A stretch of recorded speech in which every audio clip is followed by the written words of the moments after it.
this session really, and I hope everyone's having a great time at the Azure conference. So a little about myself. So I'm Subhashish. I'm the Cloud Solution Architect, Data and Analytics at Microsoft. So I'm part of the Enterprise Commercial EC US Global Account Customer Success Unit team. And I work specifically with one of our large retail customers. So that includes basically focusing on solutioning and architecting and optimizing both SQL and NoSQL databases. And specifically, I work a lot with Azure Cosmos DB and open source database include in Citus, which we're going to talk about. So quickly moving on, this basically talk or this session is based on a specific use case around, again, interactive analytics that we enabled at an e-commerce customer, and then also help them migrate their interactive analytics workload from one of our competitors to Azure Database or PostgreSQL. So there's a specific SKU there called Hyperscale. If you are aware of it, basically also referred to or known as the Citus extension. So we'll also take a look at how we kind of optimized JSON, documents. So Citus gives you some fantastic abilities to work with very complex JSON, and if your queries are supremely complex in nature, that's where really Citus kind of shines through. So that was also one of the cornerstones of that piece we will take a look at.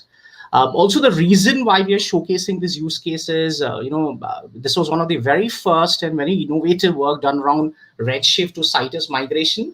And the key learnings were quite massive. So I'll share all of it here. If you're working on such use cases of your own, you can definitely take a look up there as well. So quickly moving on, let's understand the customer scenario first. So basically the customer was an e-commerce org, mainly working in the online furniture and appliance rental space. So since they had started with, Amazon Web Services, they're of course over the years grown organically with them. And Redshift was one of their central pieces, or rather you can say the data warehouse where they used to store, analyze the data. And the data is what kind of data I've been talking about? Basically, created from events like websites, sales, marketing, support. So they're all applications, and also the load was very near real time, let's say 20 to 30 minutes.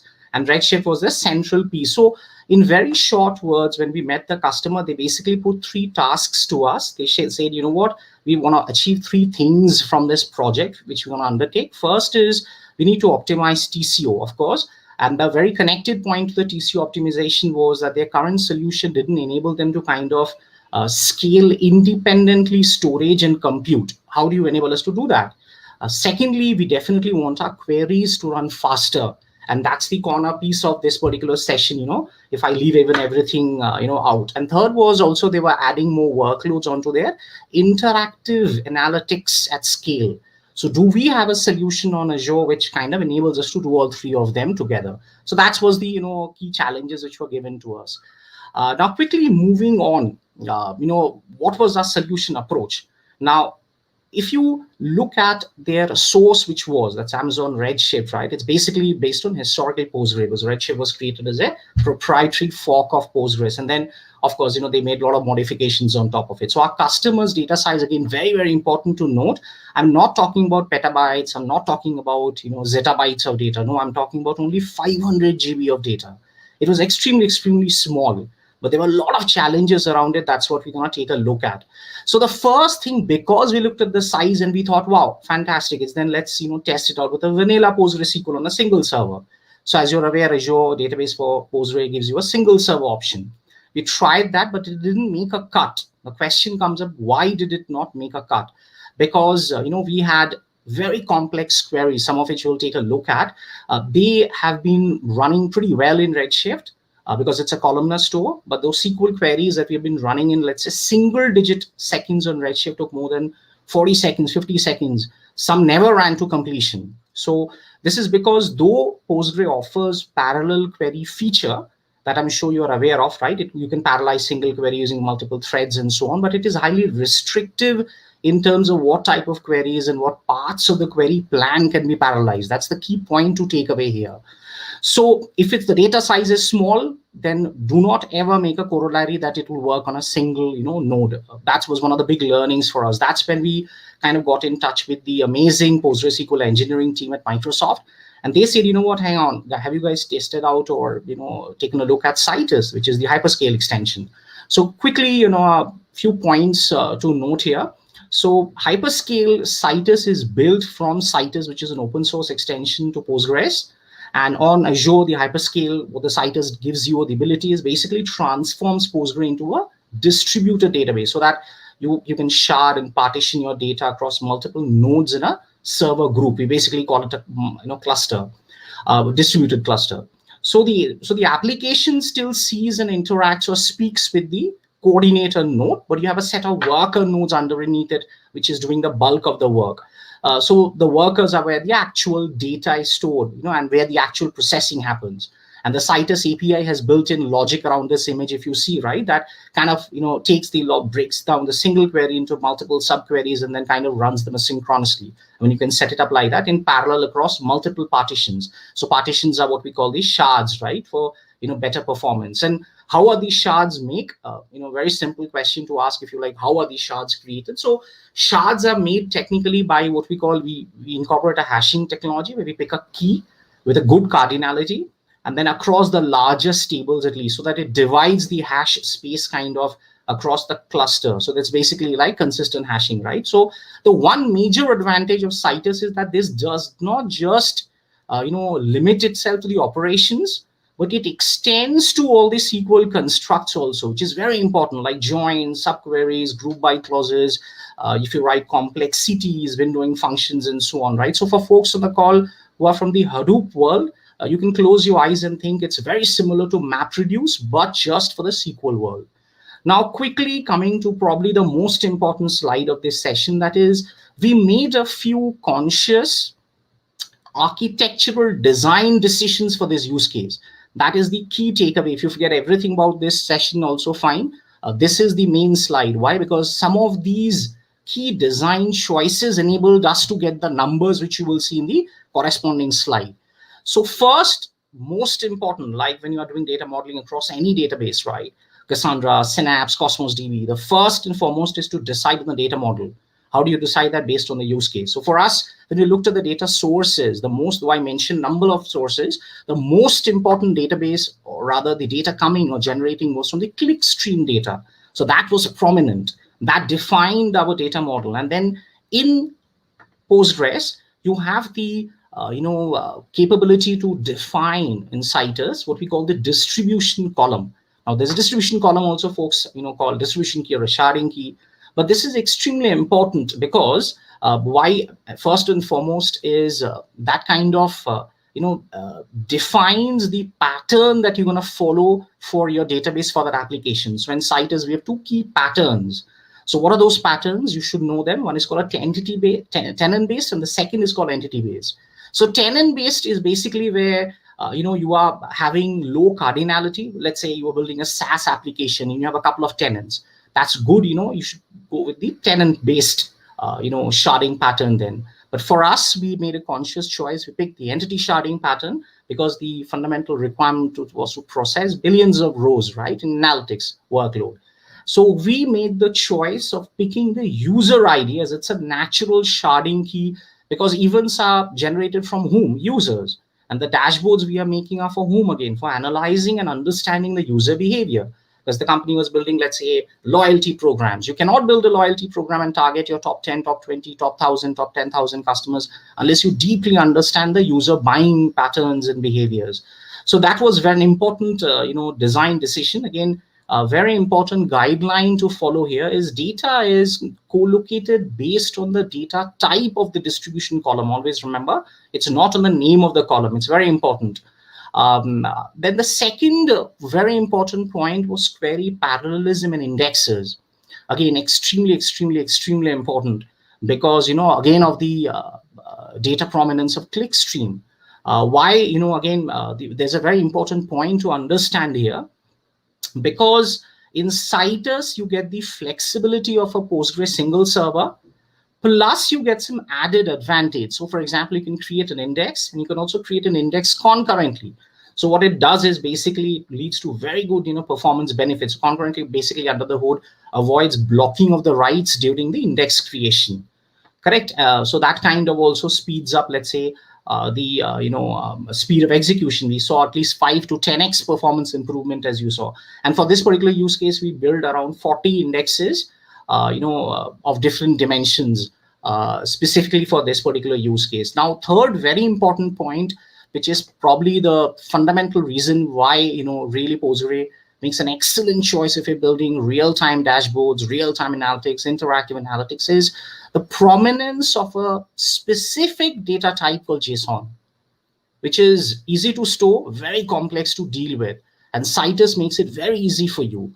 So we had, let's say, if there were 50 tables, in 10 tables, there were around 50 plus columns, which had, let's say, around JSON characters in the range of 30 to 35, in some cases more than 40,000 JSON characters. And that's also, this third point is one of the reasons why, without taking the name, we could not go with a few other prominent SQL offerings out there.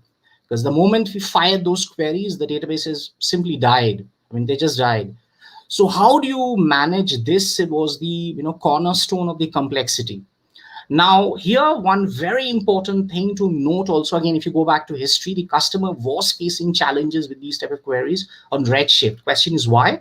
Because in Redshift, you basically were forced to store the large JSON documents as text columns in Redshift. So if somebody writes a 10,000 character, or a 50,000 character, comment for a tag in a, blog, how do you store it becomes the major challenge, right? So the problem was, if storing is a text column in Redshift, was then you need to pass through those JSON documents to use the JSON functions that Redshift provides.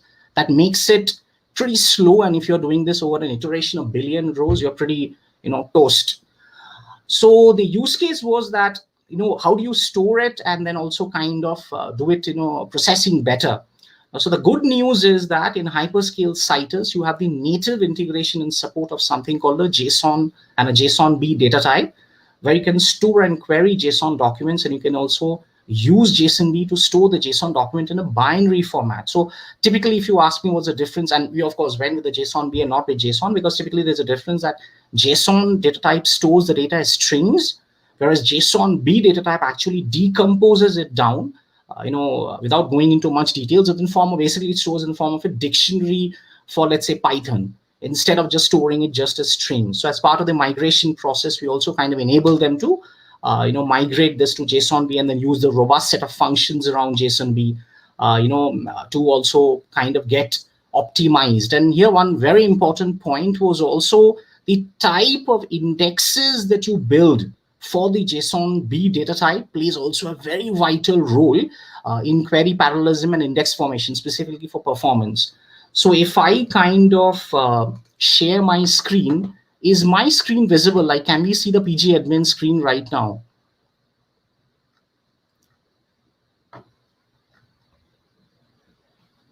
Can someone confirm? Yes, we can see the PG admin, right? Let me I maximize and see. Because I just put it over the screen, so I have no idea whether this is getting... Yes, PG admin screen is in... correct? So thank you so much. So I'll quickly explain the concept and where the optimization you need to do is. So as you see a DT I did, I have basically, 3 tables, and I created a table called reviews. So review basically has a column with JSONB. So I'm, let's say, pumping JSONB into this, right? This is standard till now. And then basically I tried uploading a file called customer reviews nested. So of course it gave me an error because I had forgotten to set the client encoding. So I set that and copied that. And it has what, like 600,000 approximate number of like JSON records. So if I do a select star and just limit to 1, as you see, this is one single JSON record. So it has customer ID, it has subcategories, it has the main category, it has the date, and this is the entire thing is stored as a review.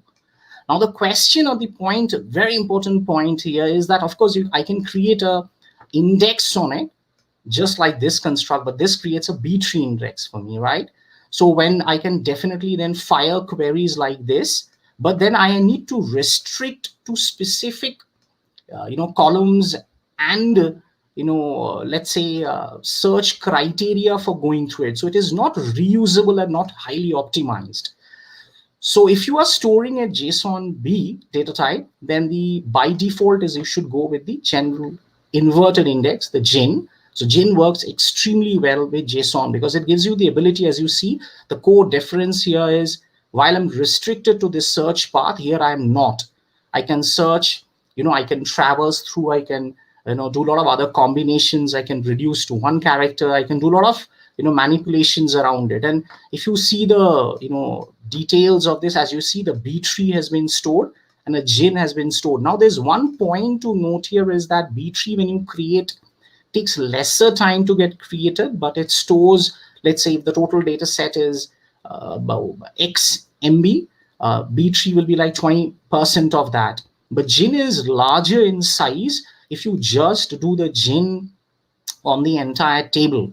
So for that, then the recommendation, another optimization that you should always remember is you should not do it on the entire table, but rather on the specific search part.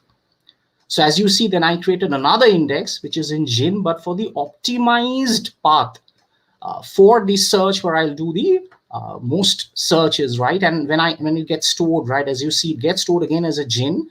But the very important point is this gin would be larger in size than, B tree and gin. But this second gin would be approximately in same size as B tree. So that's also an important parameter to note, so when you're working on this. So a very important point to note here is if you are having data records like this, definitely store them as a JSONB. As I mentioned, under the hood, it gets stored as a dictionary, and it's much faster to work than JSON. And ensure that you don't use the simple B tree, rather go with gin. And specifically also on the optimized paths, it's much faster to work than the generic gin. So that's an important point to note. And now quickly going back to, again, this is mentioned the gin type indexes.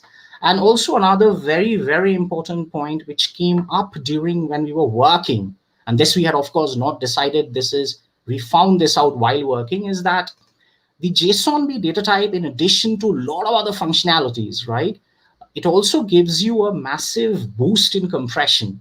So we saw around 6x to 7x compression because the point how we approached this was Redshift around the data size was 550 GB.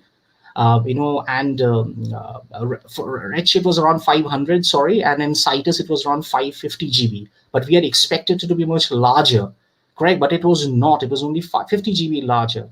So the fundamental reason is because using the JSONB, right, it inherently also compresses the JSON documents. So it basically uses something called Toast. For those interested, please go take a look at that. There is good documentation around how Toast kind of works with your storage and indexes to basically compress the documents. But the beautiful point to note here is that as the size of the JSON document grows, the compression rate also increases. That's also an important point to note. So a quick look at some of the real numbers. I've of course deducted a few of them for presentation so that we don't represent the real customer queries. But the queries were again a mix of very complex materialized views. These were the top 10 most complex queries which we had. At over 200 queries were there. And as you see on Redshift, we got all in seconds, and we 1 out of 7 out of 10. Our numbers are 1.2, 1.7, 1.3, 0.9. This we couldn't optimize. It was 1 second, 1 second, even after a lot of optimizations. This was 2.1, 2.1. This was supremely complex. And then 4 to 4.1, we lost only in 1. So of course, the customer was very happy, and we gave them a good boost in terms of TCO as well as performance. So what was the quick outcome? We had 180 tables, which were migrated. 80 of them were distributed worker nodes. 80% of the queries were dropping with no modification. 18%, of course, it required some syntax changes because we had to move from text to JSONB conversion. And 2% of the queries also were, Hyperscale Citus related. They needed some basic updates, left joins, and that will basically understand in key learnings. There was another aspect to this POC. This POC, which we had done the pilot for the customer, had 2 aspects. One was the database optimization. The other one was Databricks optimization. We don't have time today to get into this, but this was a POC in its own. We moved the Databricks, all the clusters from running on EC2 to Azure Databricks, and saw massive performance boost. Again, because it's a PaaS and not an IaaS.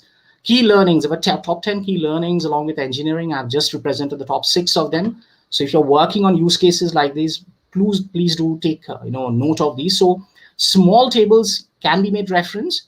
but we need to ensure that we don't have a reference table, which is a subquery to just reference tables to the left side. Because if it's the left side of the left join, it will basically give a query error out.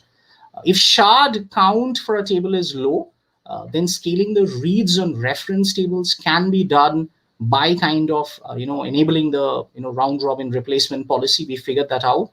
Again, very important, JSON strings. It has great support, so definitely go instead of JSON with or text with JSONB, because it compresses the string for more efficient reads.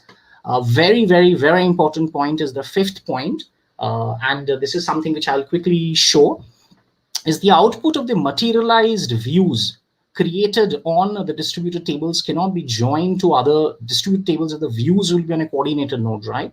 In such a case, you need to basically build rollups. So rollups will then perform faster, and gives you, massive performance boost.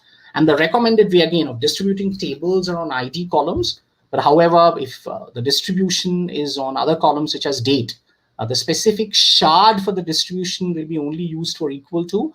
In any case, the range queries for the distribution column, then all the shards will be called. So these were some of the subset of more number of learnings that we got, and of course it was shared with multiple teams internally and externally, and we were very fortunate to have a fantastic partner working with us on this implementation along with the engineering team. Now, quickly going to what the configuration looked like. It was a 2-worker node, and I'll quickly show this in the portal. And from the Azure portal, it's very easy to basically drag and drop your worker nodes.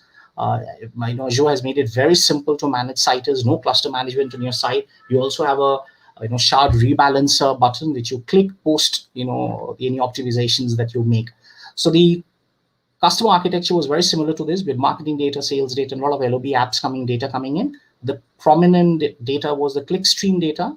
So we had the Citus sitting in between. And then, of course, we had some of the invoice generation, and the producer notebooks were all Python notebooks in Azure Databricks.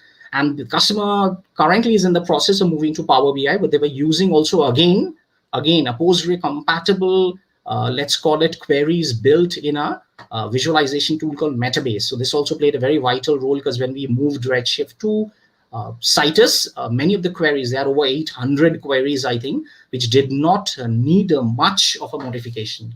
So those were some of the very important design kind of architecture and principles. Now, quickly to go to a demo, I believe we have some time. Yes. So what I will do is I will quickly go to the portal.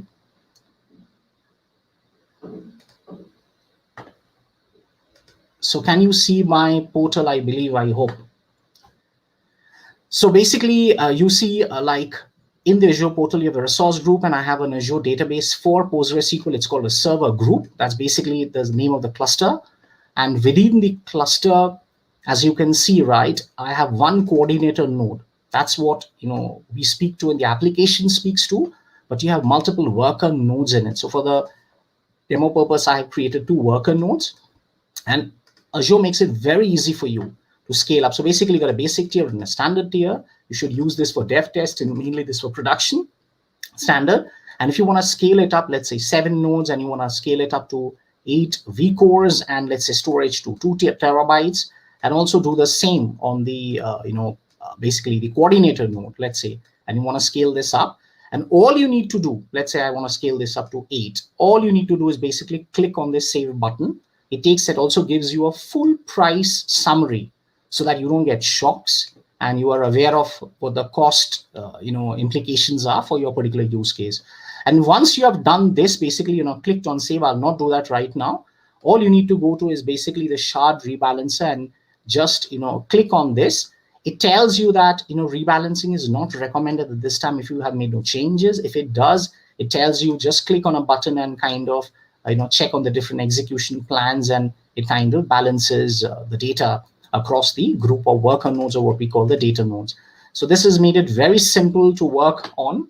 So for this particular use case, what we will do is we will quickly look at one of the very similar use cases. Here we will kind of ingest data coming from traffic data from a web analytics software. You can think of exactly the same clickstream data pattern that we saw for our specific use case. And then how do you kind of ingest it? How do you build a real-time dashboard, and how do you do modifications around it using the different parameters which are available to Postgres is the key question here. So what I have here is, as you can see, basically 3 tables. HTTP request. So this is basically, it consumes all the raw web traffic data. You have a 1 min table which will hold out per minute aggregates. It could be like, if you want to store, you can store for 5 minutes, 10 minutes, but usually 1 minute is the most near real time, right? And then we have a latest rollup table that kind of maintains the position of our last rollup. So rollups give you the ability to kind of do things very similar to materialized views, but it has a lot of other functionality which it's really good at performance vis-a-vis. So let's quickly look at the structure of the tables so that we are clear on what the different columns are. So, and that's where the data choice and the decision of your distribution column will come in. So as you see, the site ID will play a vital role, because we want to do in this particular use case, web traffic analysis. But then the question comes up is across what IDs. So which specific stations do you want to do that across, right? So, and then you have ingest time, you have an URL which you can store as a text. But again, in real time, it's good if you store this as a JSON or a JSONB, as I showed earlier. Then you have other fields like IP address and status node and so on. If I do 1 min, it's basically will have, again, site ID, which as you can see is common. It ingests times, and then, success count, request count, because it holds the per minute aggregates for me.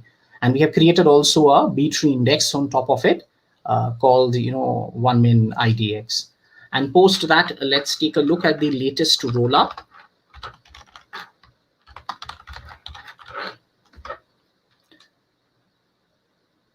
So that basically has a timestamp with the time zone, because we will do the pull or the call of this rollup and associate it with a function, so that we get just the latest update for the rollups. So an important point to note here is if I do a DT, and though I have created these 4 tables, if I leave out right now reviews and I talk about these 3 tables, though I have created them on a Citus coordinator node, so they are these then distributed tables in nature? The answer to this question is no, they are not distributed tables, but they are single node tables as of yet. But as I mentioned, Citus gives you the ability to kind of create distributed tables and then shard rows on different nodes. So how do you do that? So we basically run basically a function called create distributed table on one of the tables along with a distributed column. So select, and then you put the name of the table. And this is probably, again, the most important design choice. For your use case, you need to define for the specific calls that you will make, that what will make the best distribution column or the shard key, so that data is perfectly kind of balanced as well. Hi, Subhash. Sorry to Yes, interrupt. please. We have last 3 minutes. Okay, yes, absolutely. So basically, you then create these distributed tables, and then just to kind of move on, so that in the interest of time, we can quickly finish this. So all you need to do then basically is create a function which kind of sends data to us. So what this function does is basically it sends data to us, and sends like approximately 8 records per second. So it inserts these records right into the specific table in the distribution column that we have mentioned. And then we basically do a query to kind of find out the web requests per minute. And then as you can see, so this query works perfectly fine, but as more data will come up, right, that is where it will then start, lagging. So that's where fundamentally the concept of, rollups come in, and you can create a rollup using a function. So here what I have done is basically I've created the function, and all you need to then do is basically pull this, select and create this function. Post that, once you have created this, all you need to do basically is then, once the data all is in the aggregated form, we call that particular function that is basically it triggers the roll up for me. So as you can see, so this is then the output of the roll up. And then of course I can put this on a cron and then can, run it for maybe 5 minutes or 1 minute or 30 minutes, intervals. So that's how, and then of course you can expire the old rollups and you can get a much better, real-time performance. And then if you put this on a cron job, you can wrap up these queries, in a function as well. So this is how you kind of use the, all the added functionalities of, JSON, JSONB, and specifically rollups to do real-time aggregates on data, which is coming in with lots of functionality. So do check out, and this brings me kind of an end to our session as well. And, thank you to the title sponsors, and I'll hand it back to the moderator because I'm done here. So this is kind of the end to my session. Thanks, Subhasis. Thanks for the session. It was nice and a very informative session. And let's wait for one. Yeah, welcome. Let's wait for 1 more minute. Yeah, for any questions. So far, we don't have any questions. Let's wait. No worries. Absolutely. And I have given my email ID. If somebody does want to reach out or try out Citus, please do. If you have real-time use cases, it will be worth, your effort as well.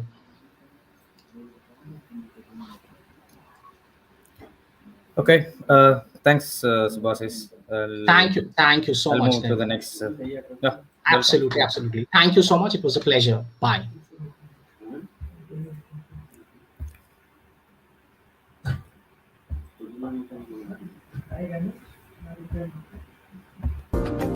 Start at time.